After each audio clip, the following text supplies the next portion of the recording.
দর্শন রয় হর্ষই, ম দন্তের শয়ে হর্ষই। প্রথমেই আছে গ।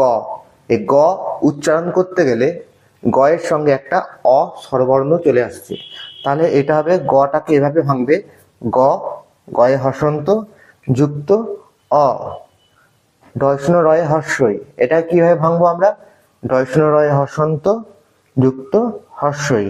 তাহলে গড়ি অবধি হলো। এবার মসি, দেখো ম ম ম বললে তার সঙ্গে একটা অ আসছে।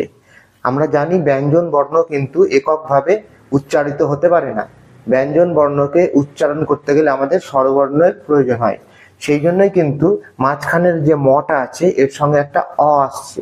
দেখো তাহলে এই মটাকে লিখতে গেলে তোমাকে করতে হবে ম অর্থাৎ ময়ে হসন্ত যোগ অ আর দন্তের শয়ে হর্ষই, অর্থাৎ এই ক্ষেত্রে দন্তের শয়ে হসন্ত তার সঙ্গে হর্ষইকার যুক্ত হয়েছে।